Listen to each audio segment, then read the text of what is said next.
was a gun. I'm not voting. If we want to build our nation. The problem with the Somalians. Just want to experience something else than a black man. Move on, move Can't be like a horse with blinkers on. Honestly say, I was about to have sex and then I pulled crap, up. but it's nice. My name is Nomfuzo. I stay in Kailicha, Saibi. I'm Milka Mbumelo.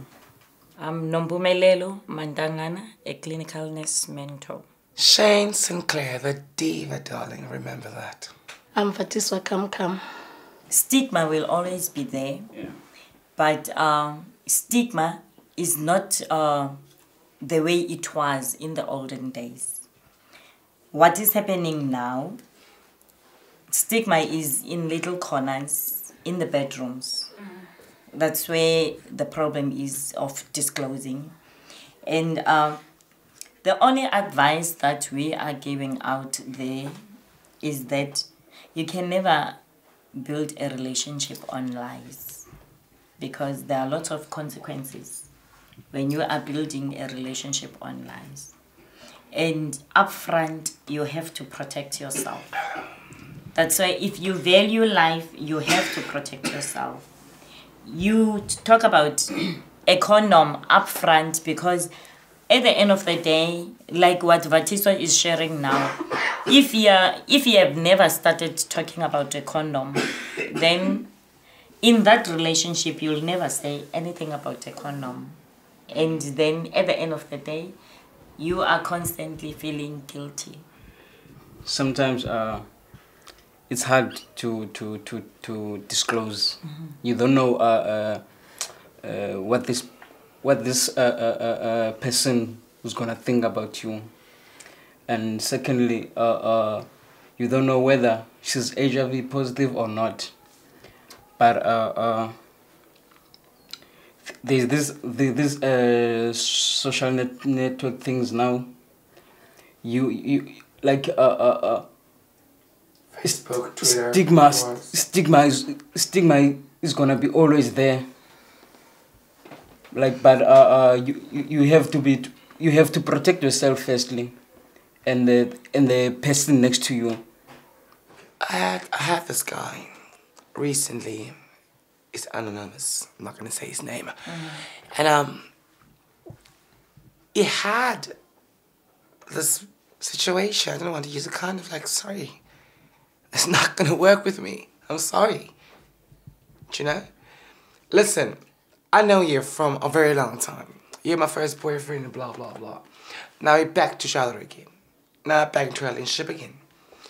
But not using a condom, it's not in my business.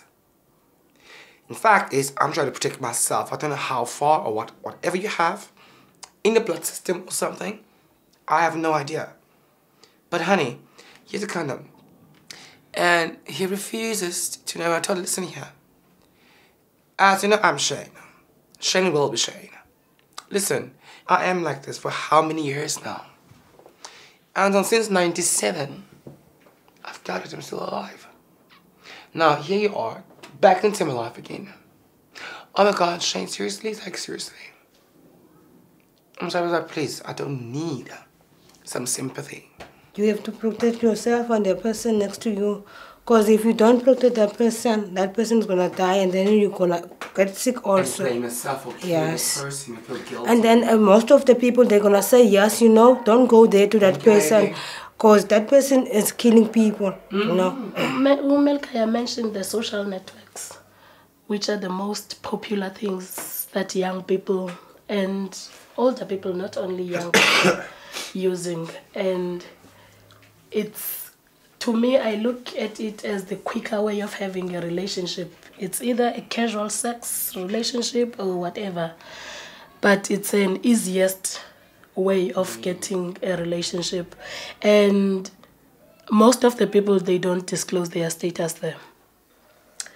You chat with this person, you fall in love with this person, and then you meet, you do your thing, and you don't talk about HIV.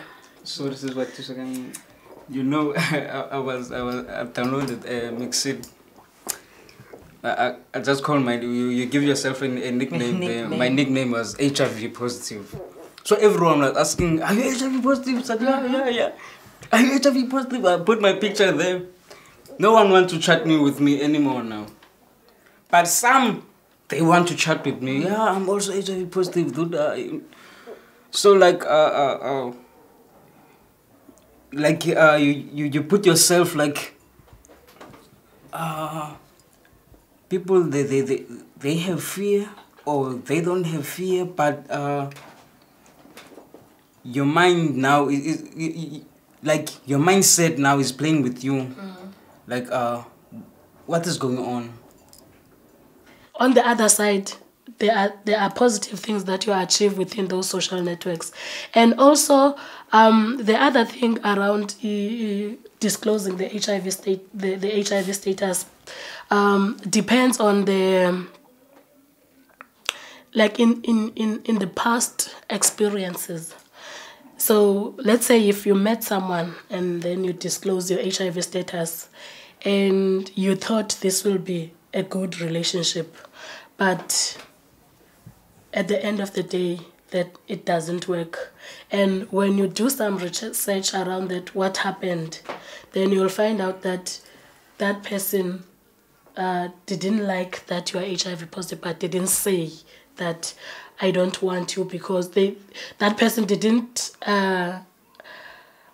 say that because you're HIV positive, I can't have a relationship with you, you see? And now, when times goes by, then you decide, no, I'm not disclosing my HIV status. Yeah? And you will tell yourself that if the person is coming and I want that person and that person wants me, he or she doesn't want a condom, then we can do sex. You see? And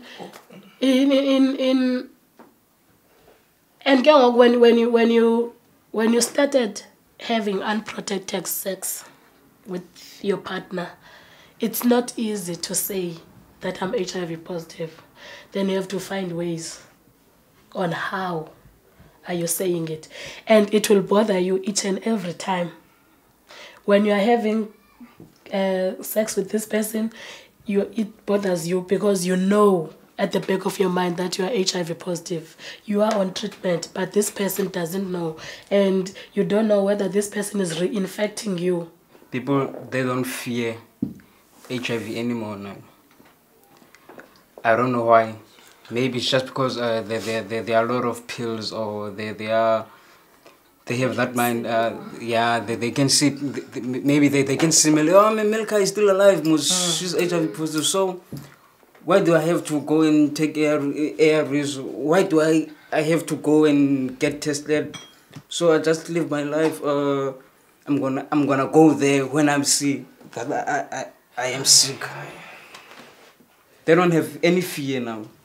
When you meet a person on my way now, when I'm thinking, when you meet a person, I'd rather you tell that person you are before you fall in love with that person. You see, I'd rather that person doesn't like you. If you say, let me say, for example, we meet somewhere else, and then I come to you, I say I love you, you say, and then at the end of the day, I disclose myself to you, and then you say, no, thank you very much, I don't want a positive person. I'd rather you must stay, I must stay. Because if I sleep with you, because most of the guys, we go most in the, let me say, in the taverns, and then you got a boyfriend there, you see. And then now when you go inside the house, you see, and then that boyfriend doesn't want a condom, and then you try to tell him what is going on with your life, you see. And then he doesn't understand you, you see. But you must say first, before you meet a man or before you meet a girlfriend, no, I'm HIV positive, I'd rather you're gonna love me or you're gonna leave me. I give you a blowjob. Yes. Make it the point, it's my towel, wipe it down, clean it first, give you a blowjob, tell me when you're coming. When you're coming, go outside, and there we go. I want to go back. Is that possible? No. It is possible. Is that possible? That's what I do. Because at the end of the day, we have to. It goes back to what I was saying about honesty. Is that possible? Because we find ourselves in the problem that we are because of alcohol. Alcohol is the biggest contributor. Oh, amen, sister. Alcohol is the biggest contributor because people will go into a tavern, they get drunk, and you've got a nightstand from there. Sister. And at the end of the day, what Shane is saying, it's not happening. The majority, let's face the reality and be open here. What Shane is saying, it's not happening. Yeah, that's what I was going to say, Sis Bobby, because a reality is you meet this person, you've got butterflies because you've seen this, you've seen the lips, you want to kiss the lips, then everything it goes, yeah, everything, then you get a quickie. No condoms. No one is thinking about them.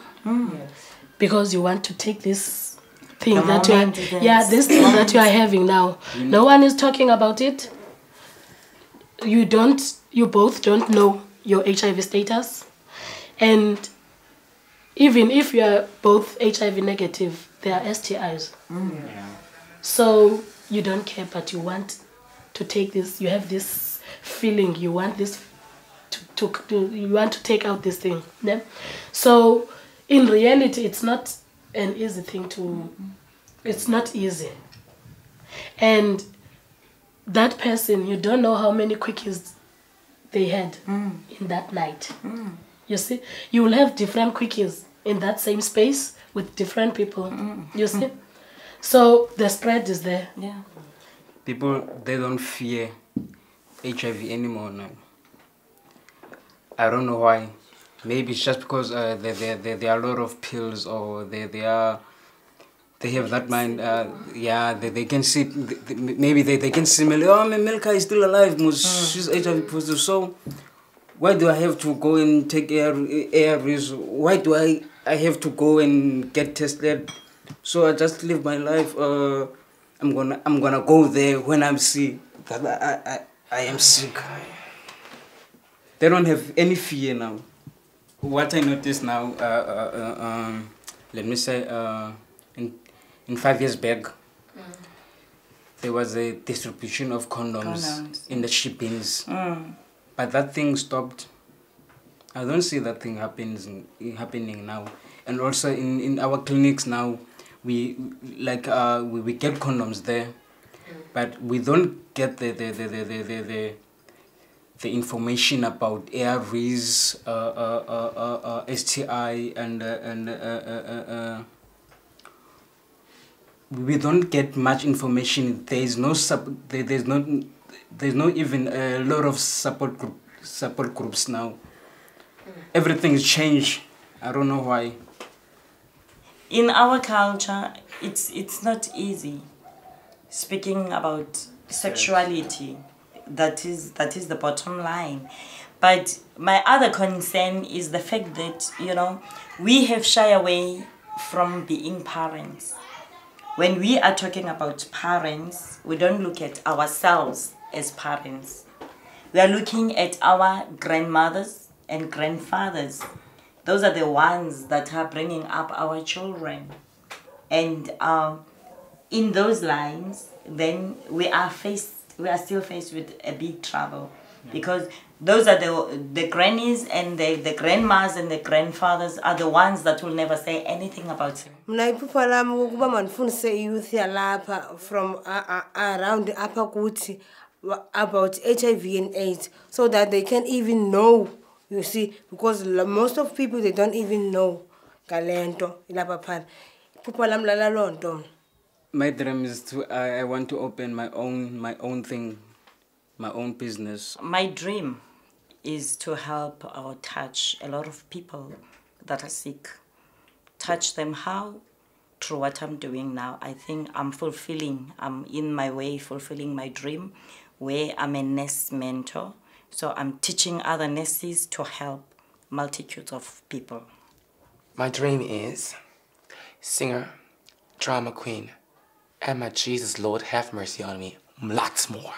My dream is to see most young people, my kids and other kids, are having a perfect life, living in an AIDS-free generation.